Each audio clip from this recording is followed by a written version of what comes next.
It's playoff time, and the usual suspects are heading to Vegas for the championship. And our partner Bet Online is your number one source for football odds, stats, trends, and lines. With everything from point spreads to hundreds of bets on everything from the coin toss to the color of Gatorade, Bet Online is your number one source for your championship wagering. Head to Bet Online and join today to get into all the action. Bet Online, where the game starts.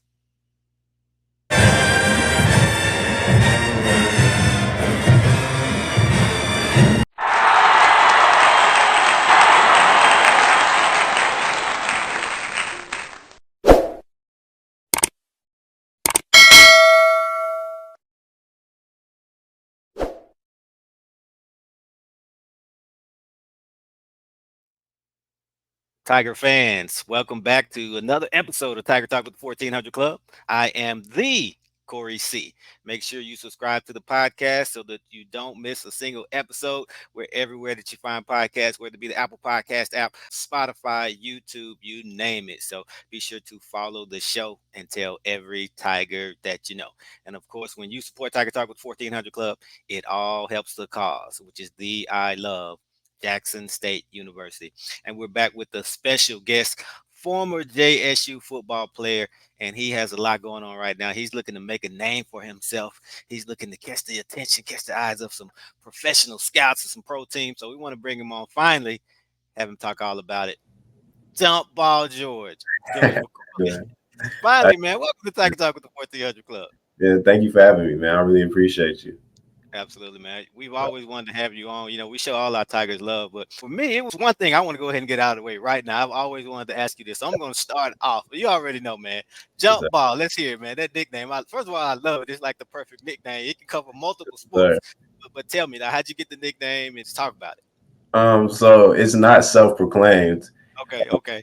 I had a coach that's actually one of my mentors. His name is Jason Carter, and he was one of the coaches that took a chance on me while I was young and started training me, helped me develop my game.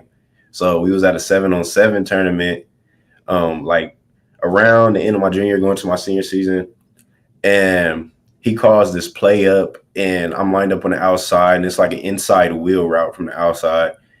And when I'm coming in, it's a linebacker that's kind of on my hip, and it's a safety coming down. And then, like, I just spring out of nowhere and come down with the ball.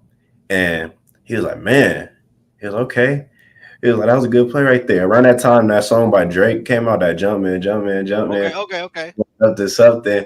So he was like, okay, Jumpman. Okay, that's how it started off. It was Jumpman at first. And then, like, throughout the tournaments, I started just mossing people, and it became, like, my identity. So they started calling me JumpBall George. It was like, he's the jump ball guy.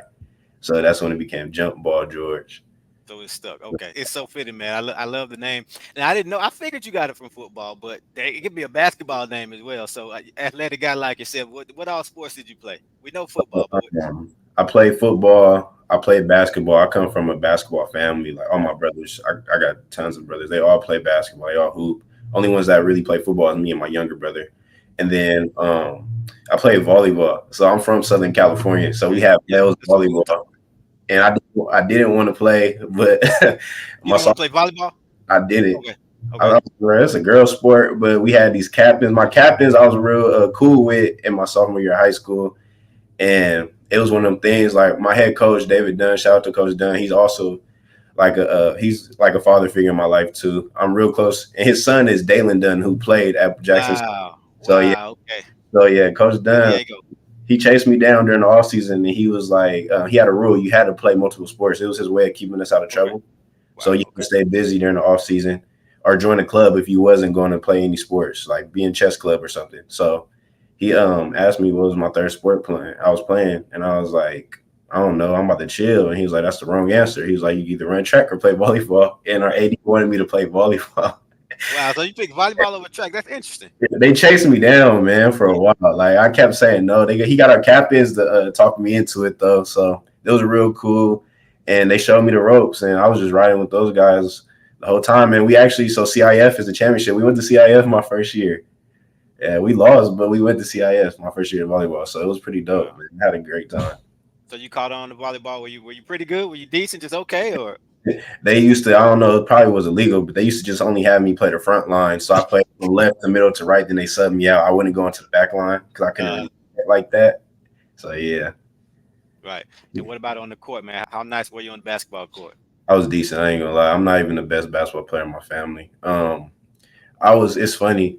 In my eyes, I always thought I was a guard.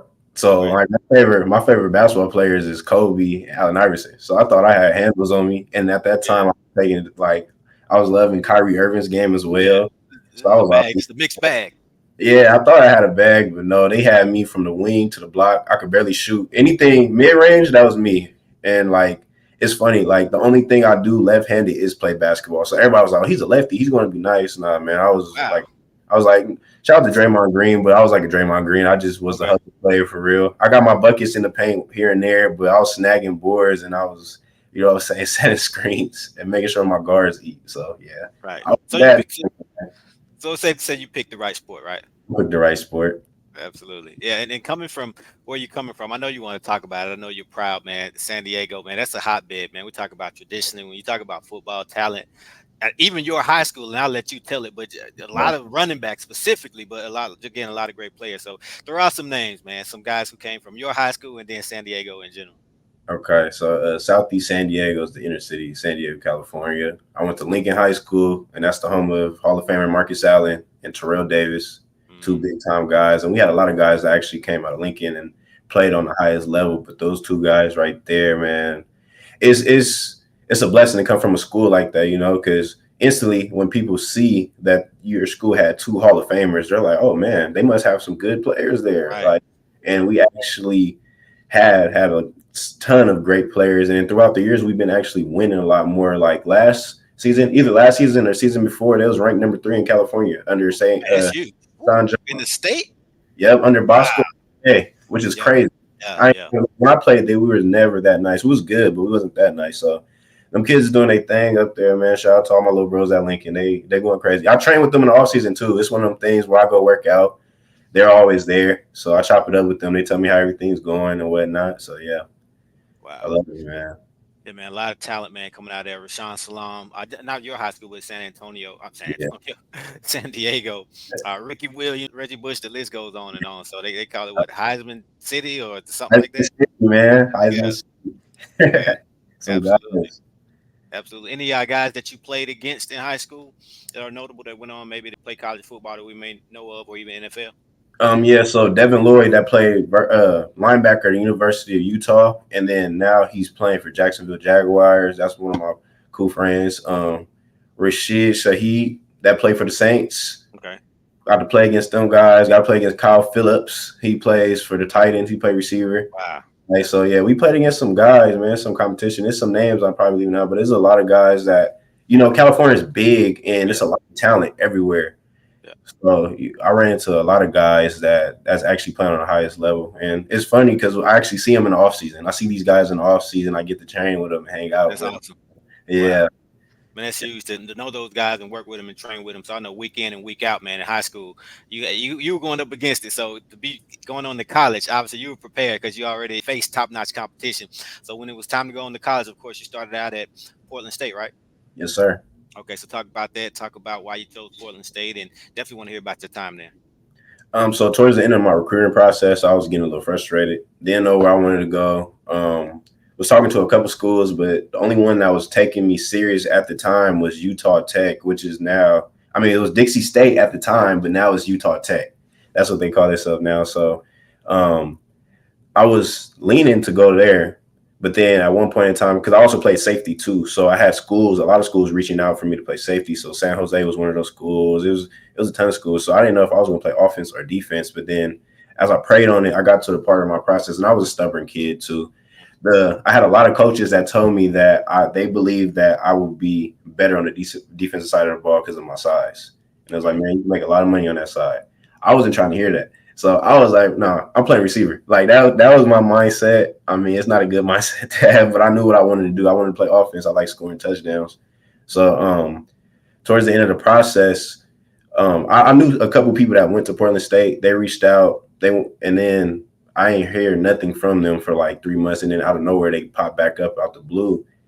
And at first, I wasn't even going to take a visit. I was being very prideful, and I was like, "Nah, man, like you guys ducked on me in the process." But they came back and they offered me, so I was like, "Why not?" And my coaches told me like to always take your visit. So Went out to Portland, Oregon that next day. They came on a Friday. I flew out on Saturday, and I fell in love with it, man. I fell in love with the city. You know, it's Nike's town.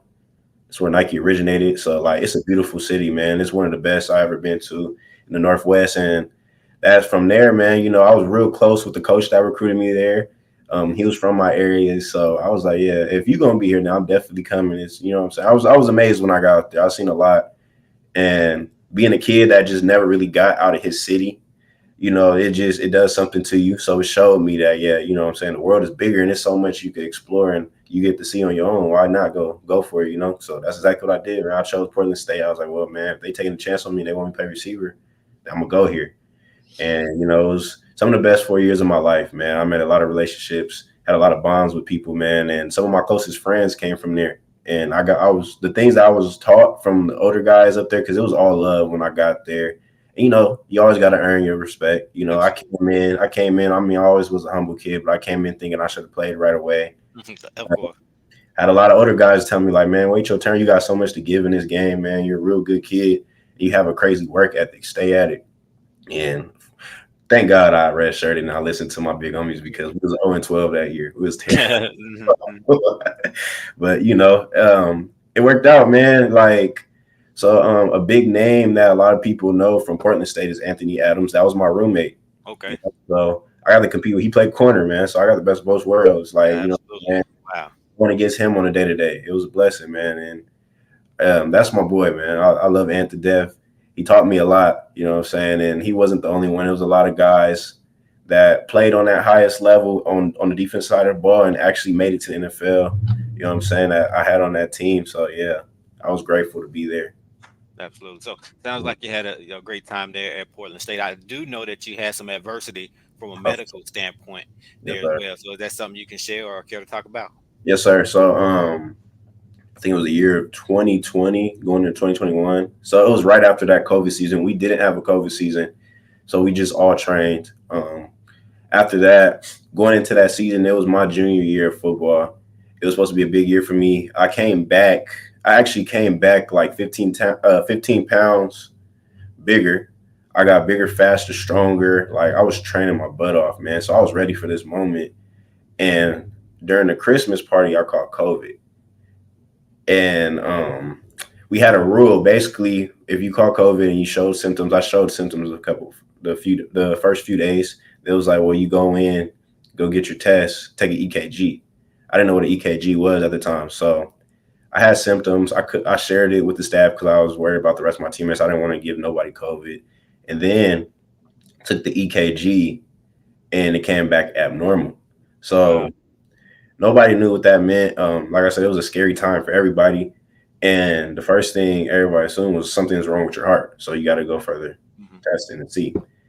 During this, before they even shut me down, I was still training. So and it's a day I remember like specifically, like we're training and my head trainer is right there and we're running wind sprints and it's a hard workout. It's cold. It's about 30 degrees and the windshield is crazy, man. Like it's cold out there and we're running wind sprints, and I'm killing everybody. I'm in the front, like I'm talking mess. I'm like, man, it's just work. Like, what are y'all doing? Like, you know what I'm saying? I'm doing that, and they had me take an updated EKG, and it was still abnormal later after that workout. And come to find out, they was like, yeah, you know, we got to shut you down for a little bit till we figure out what's going Wow. on. So that whole spring, man, I had to watch my teammates just go at it at spring ball, and they did their best making me feel like I was still part of the team. But you know, obviously, you're upset when you work this hard and you have to sit down because of circumstances that's out of your control. And I went through further testing, did MRIs, all type of things, man, just to make sure my heart was in order. And it was about an 8 month span, and I got to meet some of the best cardiologists in the NCAA, and they actually helped me with my case, which was a blessing for me because you know they could have gave me any cardiologist to look at my situation, but this was a case of a lot of athletes passing out, you know, around this time, so they Mhm. wanted to make sure I was good, and one of my coaches was able to get in contact with some of the best doctors, and they was able to treat my case, and from there, man, everything was looking well, you know. I had to take a stress test. That in that time that was crazy. So a stress test is basically when they check to see if it's genetic, and then they make you get on a treadmill and you got an incline, walk up an incline for as long as you can, and then you start jogging. So I don't even remember what my time was. I do remember though, I had the second highest record in the hospital. And it was like the dude ahead of you, he only beat you by a couple seconds, but he was a basketball player. But and from there, they was like, man, you're in shape. Like you're good. So after reevaluating all my tests and whatnot, everybody it came to the conclusion that I was actually good to participate in the season. And the best thing about it was no signs of sudden cardiac arrest. Awesome. Like Awesome. Yeah. that was the best thing. So like it was like you're perfectly fine, you're healthy, you know. You could play this season for sure. Just continue to get updated testing until we figure out what's going on. And man, I was able to play my junior season, and it was like nothing happened. I just had a ton of paperwork, man. But I sat out for 6 to 8 months and didn't really do like I couldn't even do much. And the most I was able to do was push ups and get on a bike. So that was the unfortunate thing. My biggest thing in the back of my head was always being ready for camp. And I didn't think I was going to be ready, but when the time came, I was, and it worked out in my favor, man. So Wow. yeah, it was a crazy, crazy time. Yeah, absolutely, man. Amazing story, but man, what a blessing, man, that everything worked out. Not only that you were okay, but to be able to return to sports. It's one thing for you to be okay and live your life, but sometimes after athletes experience those types of things, maybe they can go on and live a normal life, quote Yes, sir. unquote normal life, but they can't continue on with sports. So a double blessing for you that everything was Yeah, okay. for sure. Yeah, for sure. God, man, He looked out for me all the way, and He always has during my journey. And it was one of them things where I had to just was like, it's a part of my story. This is my testimony, and I came back from something that a lot of people, what I'm saying, don't get the chance Right. to. So I'm Absolutely. thankful. Right. And then from there, the journey continued. You finished up at Portland State and you ended up going to Central Missouri. Is that correct? Yes, sir. Yep. So Correct, man. Central, University of Central Missouri, a D2. Man, that was crazy within itself. So I felt like I wasn't getting everything I needed out of Portland State. Okay. The simple fact that I worked my tail off and I was playing great throughout the first half of the season. I was going through a lot during the season, coming back from the heart situation, and then I lost my grandma during the season, and then my grandfather had a stroke. So it was a lot going on during that season. And for me to actually like tune it all out and focus on what I wanted to do at the time, like what I'm saying, be the best I could possibly be on the football field. It wasn't easy, but I made it happen. And I was playing lights out, man. Like unfortunately, like the first game was in Hawaii. That was one of the best experiences I ever had in my life, playing the game I love in Hawaii. And we was there for a couple of days early, so we got to hang out around the island. We was on Honolulu, so it was, what I'm saying, it was a blessing to even be there. But unfortunately, one of my teammates went down that game, and that was the beginning of all. I started getting more burn and started making plays here and there. And yeah, man, they starting to see my dedication and see I was bought in, and it was okay. He knows a little bit more. Going to week 2, we played Washington State, and one of my teammates go down that play slot. We didn't have more slot receivers, and my coach at the time, Derek Hagan, shout out Coach Hagan. He's one of the best coaches I had. Him and Coach Skylar Fulton, they both played on the highest level, coached on the highest level, and I learned so much from them. But Coach Hagan at the time was like, George, can you play slot? And I said, yeah. Wow. He said, we're gonna give you opportunity. He said, man, do what you do at practice. I threw me in the slot, man. I played the slot the whole game. I What's your hold on? What's your height? What's your height and weight I'm 6'3", 215 pounds in the slot? in the slot.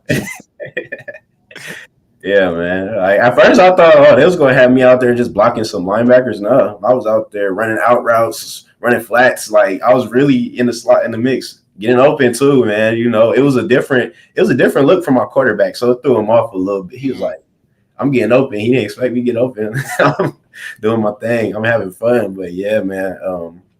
That was the game that basically set it off for me. And then going to week 3, um, we play in Western Oregon, which was a smaller team, and it was one of them games I sat a little bit more than I wanted to. Everybody thought we was going to blow these guys out because we were supposed to, but these guys was actually playing their tail off, and they just threw me in. They threw me in after halftime, after it was raining, because Portland, you just never know when you're gonna get rain.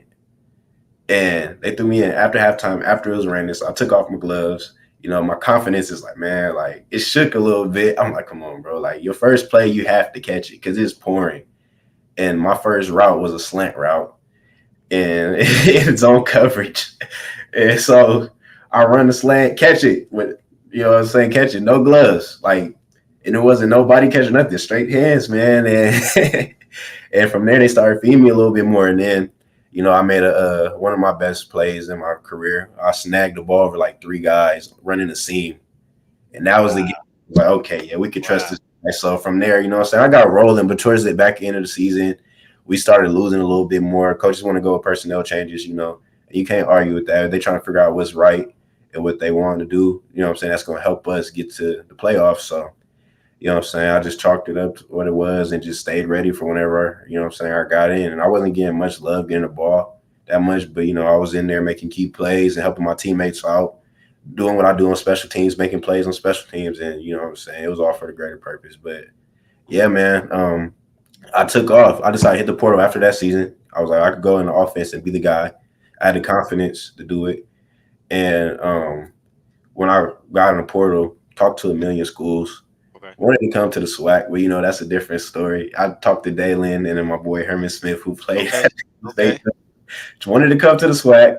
Actually talked to a lot of schools in the SWAC, and didn't expect Jackson State to be one of the schools to take a chance on me further down the line. But yeah, man, talked to a lot of guys, and UCM just seemed like the perfect place because of my trainer in Portland. He played there, and he knew Okay. the coaches and whatnot. And they were great people, stand up people on that end.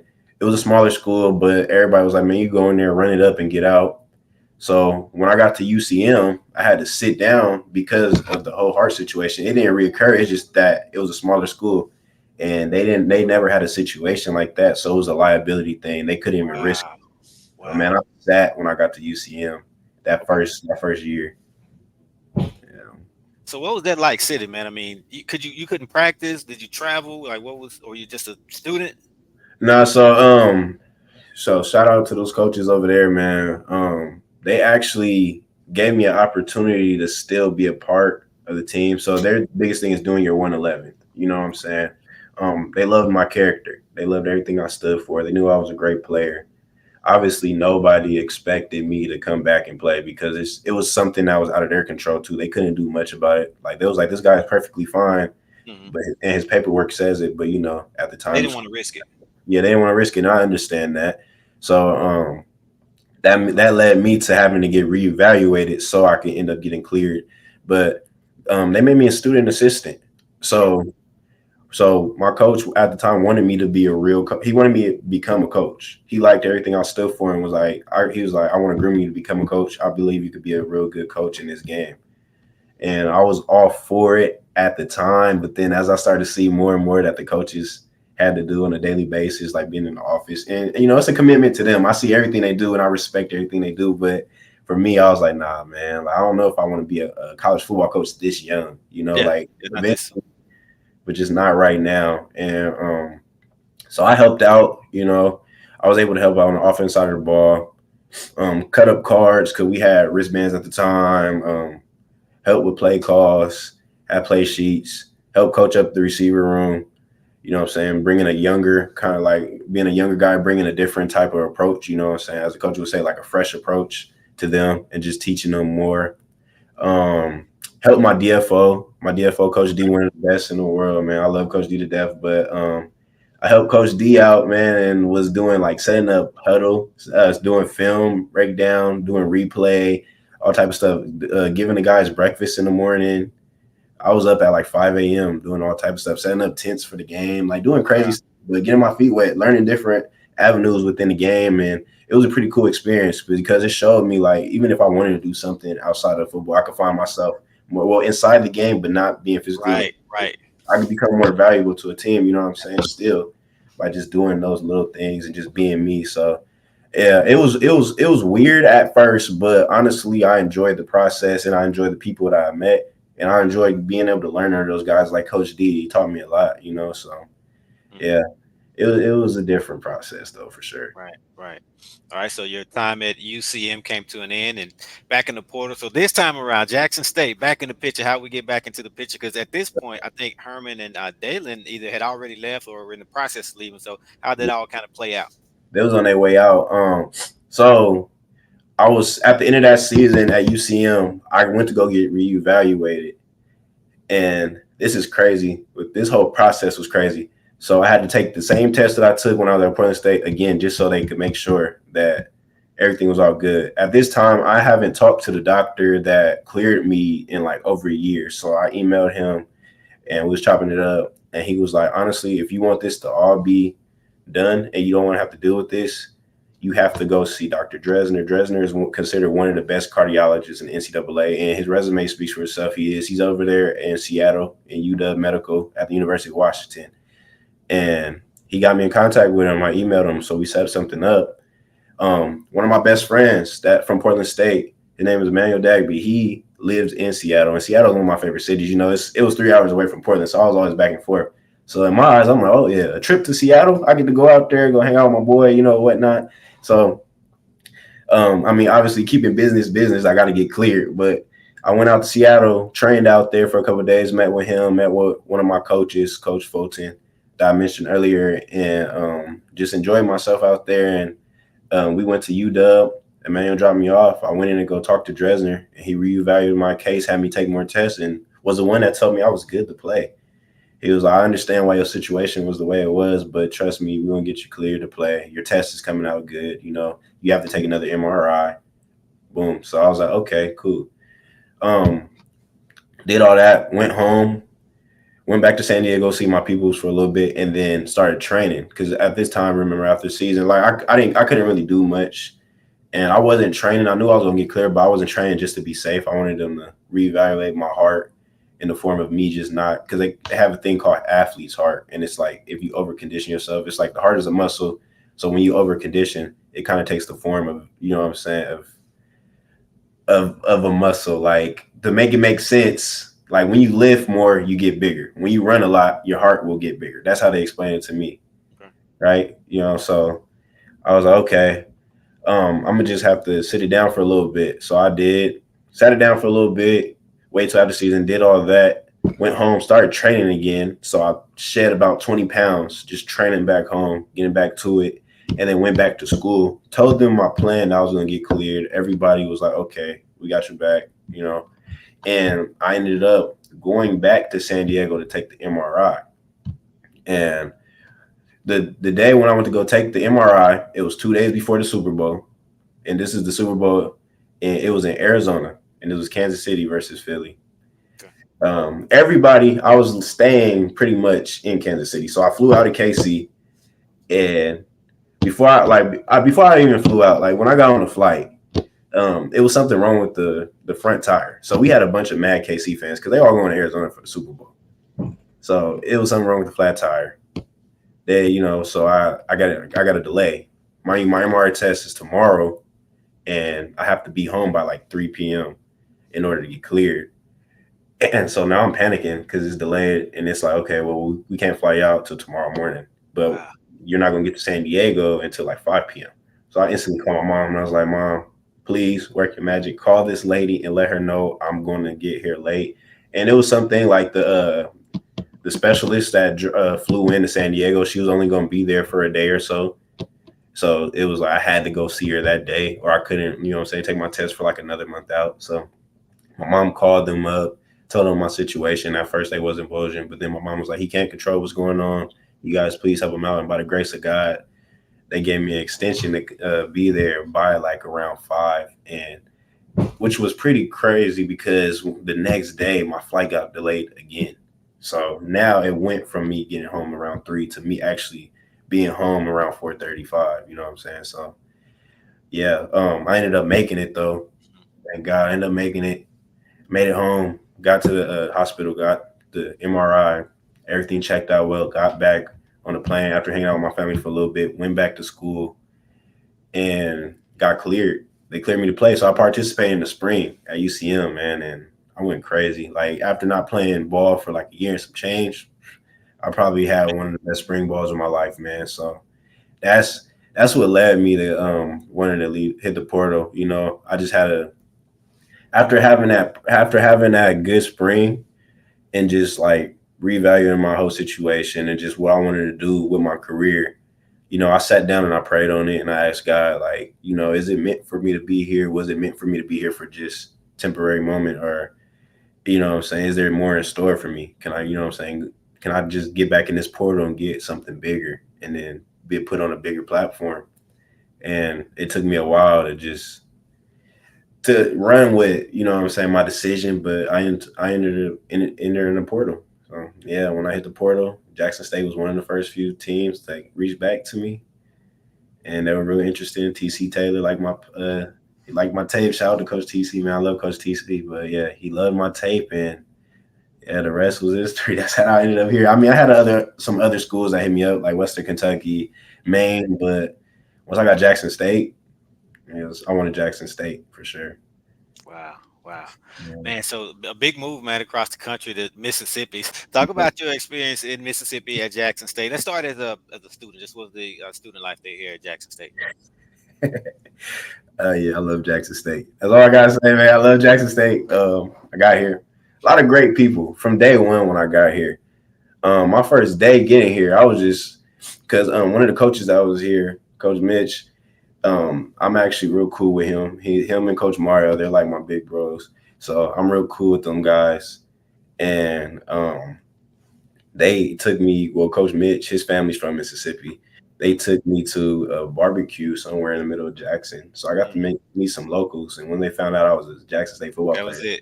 excited, man. They love, man, from the grandma to auntie to, yeah, they love me. So I'm out in the yard with some old heads that I ain't never met in my life, and I'm basically telling my life story and how I ended up Hmm. getting into Jackson State, and they loving every moment of it. And they was like, man, you know what?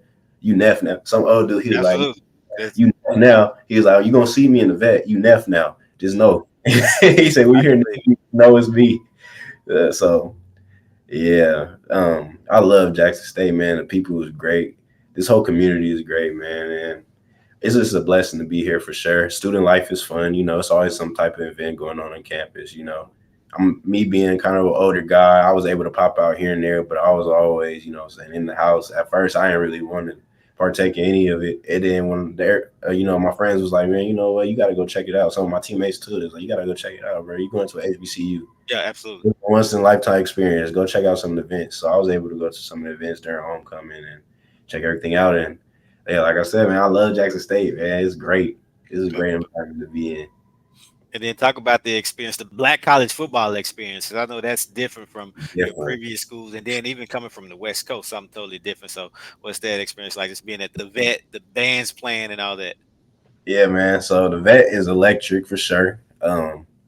It's one of them things. It's like so surreal being in that, and that's what I'm saying. I got to play in some big like environments, but it was just different. Like when I was at Portland State, we played against Oregon at Austin Stadium. Austin Stadium was one of the most loud stadiums ever, but it didn't feel nothing like that. Like, and part of the reason was because we were visitors. And then we played Arkansas when I was at Portland State, the University of Arkansas, and almost beat the University of Arkansas. Mm, So just being in front of a packed house for them, that was a home opener, and almost beating them and hearing like a penny drop, that was cool, but it was nothing like Portland State. Like the vet is just different. It's like, first of all, it's a home stadium, so you're gonna get all the love.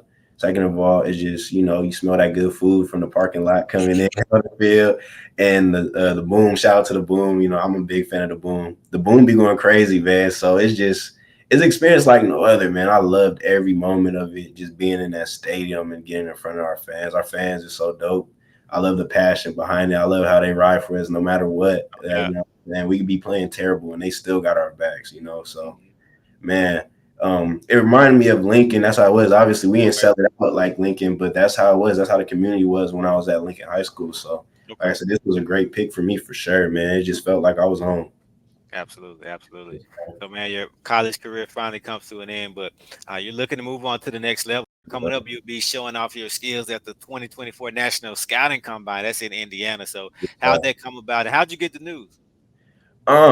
So towards the end of the season, I kind of knew I still knew I wanted to play ball. I feel like I had a lot in the tank. So I was just training and I decided to get on LinkedIn and start promoting myself a little bit more, getting connected with some agents and whatnot. And when I declared officially, that's when I just had several DMs on Twitter, my LinkedIn. A lot of people was tapping in with me on LinkedIn, and then on Instagram, a couple agents here and there. But I got an invite from the National Scouting Combine, And I didn't really know much about it, so I did my research, looked into it, and I was like, okay, it's an opportunity for me to actually showcase my skills in front of a lot of people. And it's in Indy at the Coast facility, if I'm not mistaken. And I think it's the week before the draft. So it's going to be a lot going on that week. It's going to be All Star Weekend also out there. But man, it's a blessing. You know, God looked out for me, man. Fortunately, I didn't have the season that I wanted to have at Jackson State, but to be able to have an opportunity to showcase your skill in front before pro day, in front of scouts and agents and a lot of guys, and just kind of get in front of the right eye so they could see, okay, this guy is real legit. It's just a blessing, man, and I'm looking forward to it. I'm representing Jackson all the way through, man. I have to. I got to put on. I got to go out there and go crazy. You know what I'm saying? It's a moment I've been preparing for my whole life, and it's like you got to go balls to wall. It's only right, man. So I'm going out Absolutely. there and compete for sure to the fullest. Absolutely. You and your team, for former teammate at Jackson State, Josh Clark, as well, was selected. So, we'll be behind you, supporting you. I know you're already feeling the support on social media. When you sent out that tweet announcing that you would be going to this combine, I'm pretty sure the Jackson State fans Yeah, thought that, they had your back and was showing you support, right? yeah, they really, man. Like I said, I appreciate the love and support because they really had my back and was really rooting for me. Like what I'm saying, a lot of people, and that's the crazy thing about it. I don't know most of these people, but what I'm saying, I feel like I do for the simple fact that Exactly. they're always pulling for me, no matter what, no Yeah. matter what. So Yeah. yeah, Absolutely. All right, man. So you'll be in front of some scouts. What are you looking to show the scouts, man, at this combine? What are they going to see? What are they going to get from jump ball? honestly, honestly, yeah. I mean, they're gonna see it. They're gonna see some sparks of jump ball George for sure. I gotta give them flashes of jump ball George, but I really just want to be able to showcase more than anything, just what I'm saying, that physicality that I bring to the game and my route running ability. I feel like a lot of people see big receivers and they think we're one dimensional. A lot of times, and with a name like Jump Ball George, it's a blessing. What I'm saying, I bring to a game. I bring a 50-50 ball aspect to the game. A lot of coaches will love that. You know what I'm saying? Like I'm gonna come down with those type of plays, but I want to also show scouts that yeah, I'm more than a bigger receiver. Like what I'm saying, I'm well rounded and I can get open. So that's my biggest thing, going out there and showing that I can separate from defenders and I know how to set things up and get open, and also just like my film shows a little bit, but just showing guys that what I'm saying, I work well for my teammates. I bring that physicality. I'm going to go out there and I'm going to block my tail off and make sure my backs get as many yards as they possibly can. I'm gonna block for my tight ends. I'm gonna do everything I can, block for my quarterback. So yes sir, Yeah. that's all I'm looking to bring to the table. You talked earlier about you moving to the slide and excelling there. So where do you project? What position? Where on the field at the next level? Is that something you talked about with your agents or any scouts so far? Are you versatile, or are you looking to play? Yes sir. So my versatility is actually what's been catching a lot of agents' eyes, and they a lot of them think it's a great selling point for me for the simple fact that I'm a big guy. What I'm saying, a lot of big guys. The most of the time we land at the X, we're the single side receiver, but they like you bring a skill set to the game that a lot of big receivers don't. You get to go in the slot and you get to get open. You know what I'm saying? You know how to set defenders up. You know what I'm saying? They call it twitchy. You're a little twitchy.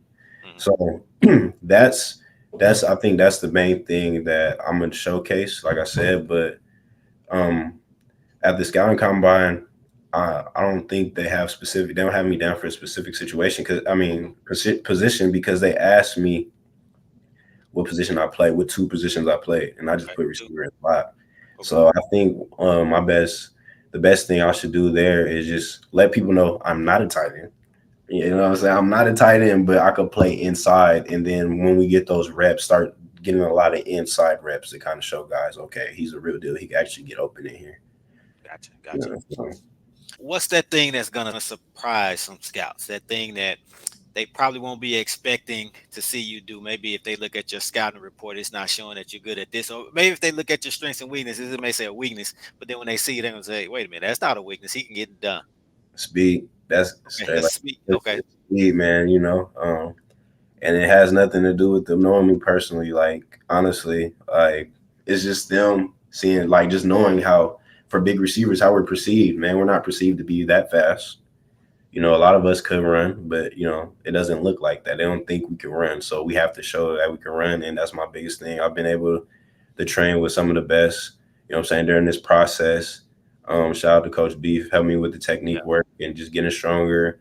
Mike Espy with the receiver work, and then Arthur Avon. Coach Yeah, Avon all actually those guys. coached Wow. DK Metcalf. Yeah, that was Wow. DK Metcalf's coach. So yeah, it falls. It's just perfect. You're in Being a good hands, man. Those all those guys you just named, man. Absolutely. no, right? Especially being a big receiver, getting to work with DK Metcalf's coach. Yeah, that's perfect. Like, they're investing a lot in me and giving me all they can, and they believe in me. So, I just gotta go out there with that confidence and just continue to show the technique that I learned. That's the biggest thing I've been harping on, just my 40. So, I know I'm gonna run a good time for sure. I can't call a number yet. I just know it's gonna be a real good time just because of my work behind it and just the improvement I've been making on a day to day basis. So, yeah, man, I'm just looking forward to it, and I'm looking forward to shocking a lot of guys and them double taking at their clocks, looking at the clock and be like, nah, this can't be real. I Right. know he can do Right. that. Like, Right. yeah, I'm looking for that moment, so I'm ready for it, man. What's that height and weight? The height and weight. So I actually came in 5 pounds overweight, and I dropped because I feel like give me a faster time. I was 220 after the season. I bulked up a little bit being at Jackson State. You know what I'm saying? Good eating, man. So yeah, I was still in shape, but I was just Mhm. eating Oh good. yeah, you're gonna eat good in Jackson, absolutely. Yeah, already. Yeah, I dropped the extra 5 and I was at 215 today. I rounded around like 213. I'm just kind of seeing where C fits. Where you feel okay. Um, my height is still, still there, 6'3". 6'3". Some people say I look like I'm getting taller, but I don't know. I don't know, but yeah, man, I'm trying to make sure I stay in the most comfortable space possible. That way, when I run, you know what I'm saying, I can just fly. And right now, I've been flying. I've been feeling like this weight is the perfect size for me. I've been able, even when I run routes, I've been more fluid. So this might be the one, but I don't know. We're gonna keep seeing. We're gonna keep Yeah, improving, and trying to go from there. no doubt, no doubt. You know that vertical leap? Oh man, I'm definitely getting 36 or above. Okay. That's easy. That's Jump easy. That's the easy jump stuff jump right ball. there. Okay. Yes, sir. All Easy right, stuff. man. So I know every day you're training and working and preparing for this. So what's that daily routine? What's going on every day for you to prepare? Where are you working out at? Things like that. I know you mentioned some guys like Mike Espy, who's a big help, but I just kind of take us through that daily routine right now. So for me, I don't really have a set as far as like just my workouts, getting them in order. I don't really have a set schedule. I just know like, well, on the weekends I do speed work, strictly speed work on the weekends. Throughout the week, it'd be a little sporadic. Sometimes I'll come out. I lift about 3, 4 times a week. Route running about 3 times a week, and then that includes my lifting. Also includes technique work for my 40. So working a lot of technique for my 40, and then a couple of the cone drills and whatnot. But waking up, waiting until around noon, making sure I put the right things in my body because eating is the biggest thing, consuming the right things, making sure I take the vitamins I'm supposed to take, go out there, whatever I have that day, just going and attack it 100%, you know what I'm saying? And it's what we've been doing. I've been seeing improvement. And then from there, just going home and just getting on the phone with agents, talking to a lot of guys, trying to promote myself a little bit more. So like using my social media to kind of just get myself out there so people could know me a little bit more because I felt like a lot of people don't know me. So Hmm. I have to, what I'm saying, showcase that. Watching tape, that's a big thing. Just every day watching tape, just trying to stay in it. And it could be anything. It could be just watching a football game, because YouTube has everything and also have a hard drive with from those coaches that I was able to become real close with of some pro film. So just watching that, seeing different defenses that they might present on the next level, things like that, just kind of staying sharp in the mind and just being ready for those type of things because they're going to quiz you on those type of things. They want to know where your football IQ is at. Fortunately, I feel like I'm a really smart football player, but I know the work that goes into it. You know what I'm saying? So yeah, it's just that's how the day goes. Just it seems a little hectic, but it's controlled chaos at the end of the day, man. It's simple. It's a lot, but it's simple. Absolutely. Yeah. Good stuff, man. Well, look, I'm glad we were able to get you on here to finally tell your story. I think perfect timing because I feel what you got going on. If this is something that the fans, they definitely have, are hearing about, but want to know more about because we got your back, man. We're pulling for you. We're rooting for you. As with all our Tigers, we want to see you successful. We want to see you go on to do great things and rep DI love. So for those fans who aren't already following you, let them know where they can find you on social media. Yeah, so on Twitter, you can find me at JumpBall Georgie with a Y, and then on Instagram, you find me at JumpBall George. Appreciate everybody. all the love and the support throughout the season, after the season. I'm always gonna rep the I love. I just love this school, everything about it. I'm just grateful to be able to call myself an alum at the end of the day. Like a Awesome. lot of people don't get that opportunity, so I get to come back for a homecoming and get to see my guys play and things like that, and just be around you guys. You know what I'm saying? Feel that love and support. It's a special place for sure, man. It is. A lot of people don't believe it until they in it. When you in it, They have to be here to see it. Yeah, yeah. absolutely. So man, I'm Good grateful for it stuff. all. Thank you. Good stuff, man. Well, look, again, we're wishing you the best. Go out, make us proud as we know you will, and then come back on here and let us know all about it. Yes, sir. Thank you. I hope All y'all. right, man. Good stuff. All right, take care, brother. Yeah, you too. Thank you.